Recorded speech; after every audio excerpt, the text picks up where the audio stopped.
வணக்கம். உங்கள் விக்கிராஜ்.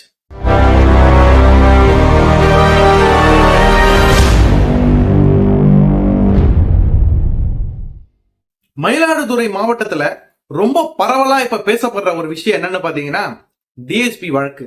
அதாவது குறிப்பா சொல்ல போனா சுந்தரேசன் அவர்கள் டிஎஸ்பியா பணிபுரிகிறாரு. அதாவது சென்னையில அசிஸ்டன்ட் கமிஷனர் சொல்லுவாங்க, அதுவே வில்லேஜ்ல டிஎஸ்பின்னு சொல்லுவாங்க. இந்த டிஎஸ்பிக்கு ரொம்ப அரசியல் ரீதியாவும் சரி, ஒர்க் ரீதியாவும் ரொம்ப பிரஷர் கொடுத்ததாக சொல்லப்படுது. அதனால இவர் டைரக்டாவே பிரஸ் கிட்ட ரிப்போர்ட் பண்ணிட்டாரு அப்படின்ற மாதிரியே பேசப்படுறது. ஆனா அந்த டிஎஸ்பி உண்மையால என்ன செஞ்சாரு அப்படின்றத பார்க்க போறோம்.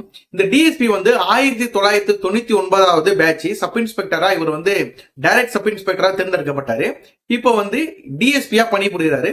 இன்னும் 2 ஆண்டுகள்ல ஏடிஎஸ்பியா இவர் ப்ரொமோஷன் ஆகிறதுக்கு வாய்ப்பு இருக்கு அப்படின்ற மாதிரி பேசிட்டு இருக்காங்க. இவர் செஞ்ச சாதனை என்னன்னு பாத்தீங்கன்னா மயிலாடுதுறை மாவட்டத்துல 750 பேர் மேல வழக்கு பதிவு செஞ்சிருக்காரு. அதனால பாத்தீங்கன்னா இல்லீகலா இவங்க மதுபாடுகளை வித்ததாக சொல்லப்படுது. அதனால வழக்கு பதிவு செஞ்சிருக்காரு. மதுவிலக்கு பிரிவுல அதிகாரியாகவும் பணிபுரிகிறாரு. 7 டாஸ்மாக் கிட்ட இவர் மூடுதாக சொல்லப்படுது. அதாவது இவர் ஒரு கம்பீரமான சிங்கம் அப்படின்ற மாதிரியே சொல்லலாம். அந்த அளவுக்கு அந்த மயிலாடுதுறை மாவட்டத்துல பயங்கரமா பரவலா ஒர்க் பண்ணிட்டுதாக சொல்லப்படுது. இவர் மேல இருக்கிற காழ்ப்புணர்ச்சினால சில அதிகாரிகள் எஸ்பி கிட்ட ஐஜி கிட்ட எல்லாம் இந்த கோழி மூட்டுற வேலை சொல்லுவாங்க பாத்தீங்களா, சொம்பு தட்டினா இவங்களுக்கு பணிபுரியறதுக்கு ஜாலரா அடிப்பாங்க. ஆனா கோழி மூட்டுற வேலையை இவருக்கு பண்ணியிருக்காங்க அப்படின்ற மாதிரி தான் சொல்லப்படுது. இவருக்கு எப்பயுமே ஒரு இன்ஸ்பெக்டர் டிஎஸ்பிக்கெல்லாம் ஒரு வாகன தணிக்கைக்கான ஒரு வாகனம் கொடுப்பாங்க. அதாவது குறிப்பா சொல்ல போனா மேல அதிகாரி அவர்களுக்கு ஒரு ஜீப்பு அரசாங்க ரீதியாக கொடுக்கப்படும். அந்த ஜீப்பை திடீர்னு ஒரு எஸ்ஐ கேட்டு வாங்குறதாக சொல்லப்படுது. இவரோட டிரைவர் வடிவேலு கிட்ட அவர் பெட்டிஷன் எடுத்து கொடுங்க நான் தரேன் அப்படின்ற மாதிரி கேட்டு இருந்தாரு. இங்க எதனால ஜீப்பு கேக்குறதுன்னு பார்த்தா அமைச்சருக்கு வேணும் அப்படின்ற மாதிரி சொல்லியிருந்தாங்க. ஆனா புரோட்டோகால் படி அமைச்சருக்கு இந்த வாகனம் சரிப்பட்டு வராது அப்படின்ற மாதிரி இவரும் சொல்லியிருக்காரு.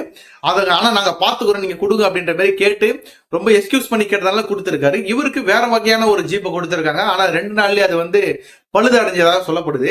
ஆனா இவர் சில டைம் ஜீப்புக்காக எஸ்பிக்கு பெட்டிஷன் போட்டிருக்காரு. எந்த ஒரு நடவடிக்கையும் எடுக்கல. இவர் தனிப்பட்ட வாகனத்திலயும் போயிருக்காரு. ரொம்ப பிரஷர்னால இவர் பிரஸ் கிட்ட ரிப்போர்ட் பண்ணதா சொல்லப்படுது. ஆனா குறிப்பா ஒண்ணு பார்த்தீங்கன்னா இவருக்கு 3 மாத சம்பளம் பாக்கி இன்னும் போடவே இல்லை என்ற அப்படின்ற மாதிரி தான் இங்க சொல்றாங்க. எந்த அளவு மன ரீதியாக இவர் துன்புறுத்தப்பட்டிருந்தா இவர் பிரஸ் கிட்ட டைரக்டா யூனிஃபார்மோட பேசுறாரு. எந்த ஒரு அதிகாரியா இருந்தாலும் சரி, அதுவும் குறிப்பா போலீஸ் அதிகாரியா இருந்தாங்கன்னா யூனிஃபார்ம் இருந்தா எந்த ஒரு திரைப்படத்திலும் நடிக்க கூடாது. நெக்ஸ்ட் நியூஸ் கண்டிப்பா இவர் எந்த மீடியா கிட்ட யூனிஃபார்மோட சொல்லவே கூடாது, எதுவும் பேசவும் கூடாது, முகத்தை கூட காமிக்க கூடாதுன்னு